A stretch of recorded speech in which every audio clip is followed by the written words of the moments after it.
In this talk, I want to look at Kubernetes from a developer point of view, more from a Java developer point of view. So I work for Red Hat as an architect. I contribute to a few Apache projects, and I have 2 Camel-related books.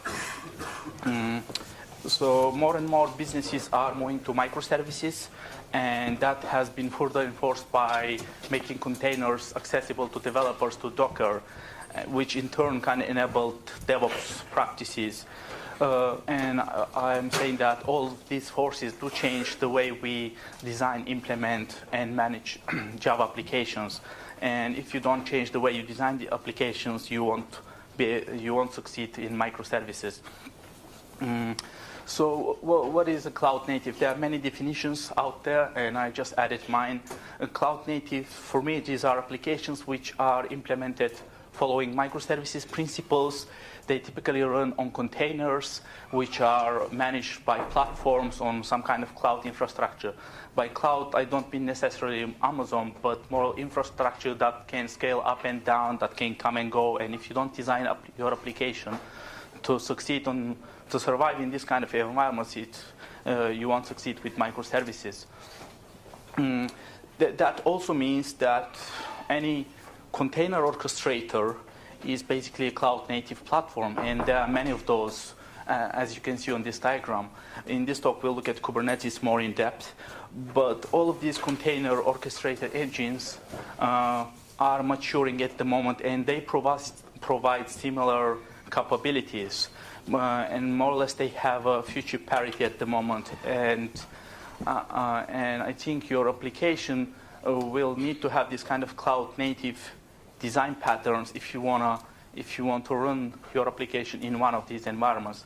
The bottom 2 are slightly different. They are actually the one who coined the term cloud native from Spring Cloud and Netflix OSS, but they were started way before containers were popular, so they are more based on Amazon images and having a cloud native platform as a part of your Java application rather than a separate thing.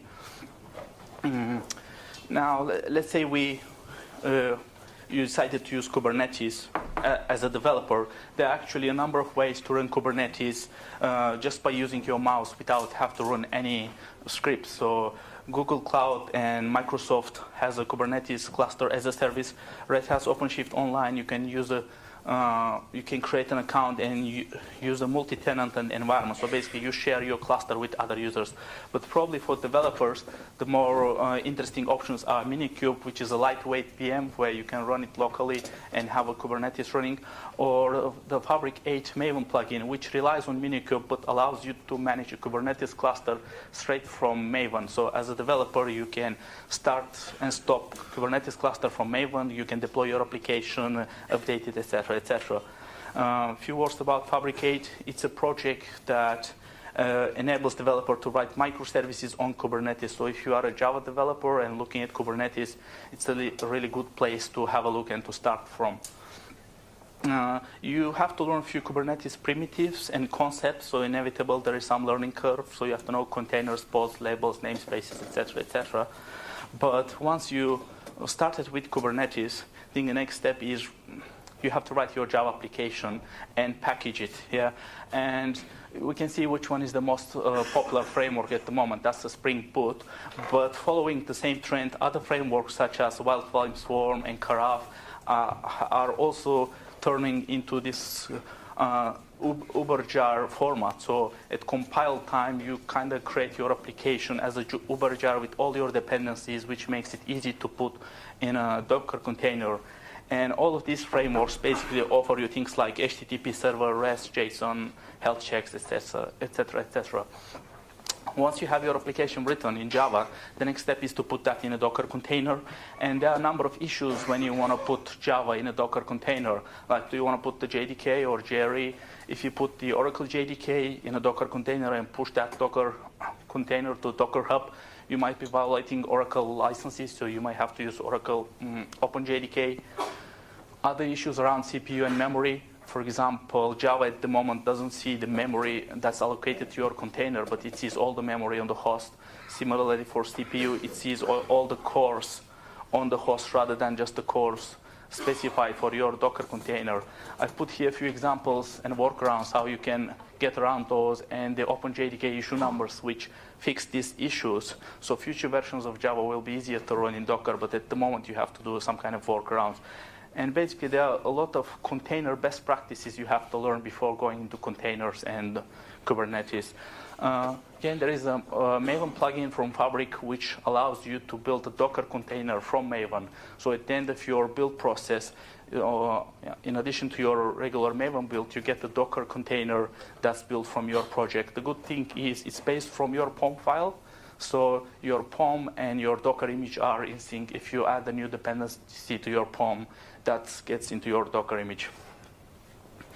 Once we have our Docker image, the next step is talking to Kubernetes, basically telling it how to run our Docker image. And the way to do that is basically you have to write, I called it application descriptor, but that's either JSON or YAML, and you have to tell it how much resources to give to your Docker container, what dependencies it has, what ports it needs, etc., etc. With the Maven plugin from Fabricate, you can generate such a YAML file, again, directly from Maven.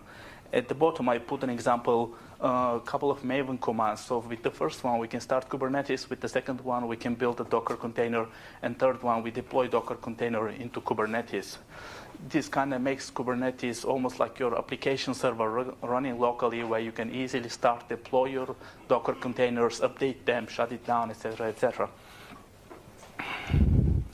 Now, for your application to be cloud native or to run on Kubernetes on similar environments, it needs to kind of provide certain capabilities. And the first one is it has to be observable. What I mean by that is it needs to have endpoints where the managing platform can check its health status. We can see that popular projects such as Spring Boot, Drop Wizard, Wildfly, they all have libraries which allows you to expose the health status of your application.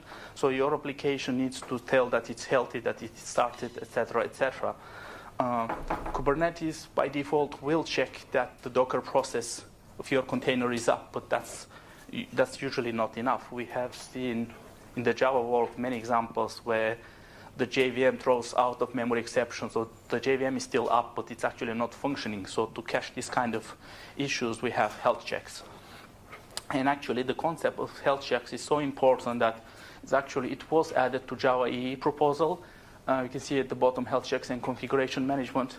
So at some point, it will become part of Java. But unfortunately, I believe it was revised again, and it has moved to Java 9. But you don't have to wait for Java 9. You can use any of the existing libraries and just add health checks to your application. And the other important piece is your application needs to listen to the signals that are coming from Kubernetes and similar platforms. Basically, your application needs to stop when it gets sick term, otherwise it will get killed in 30 seconds. Similarly, there are other events like pre-stop, post-stop. You have to listen, and maybe you have to do something. I mean, in the future, there might be signals, for example, for your application to shrink and consume less resources, or maybe to replicate itself, etc., etc. And here is another example about service discovery and load balancing. In the Java world, what we used to do is when we write a producer service and we scale that, typically we have in the JVM some kind of agent, like a Zookeeper agent or Eureka agent that registers the server into some kind of registry. And the service consumer also has a similar agent and looks up in the registry, and this is how you find the service. In the Kubernetes world, actually, all that is handled by the platform.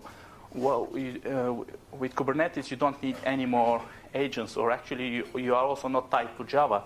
Your services are directly registered by the platform and then also updated in the proxy. So on the consumer side, when you call a service, you just call the proxy, and the proxy finds a instance of the service, and it does load balancing, etc., etc. So we can see this is just an example how some kind of non-functional or close functional requirements are moving away from the JVM to the platform. So you don't have to care about all that in your Java application.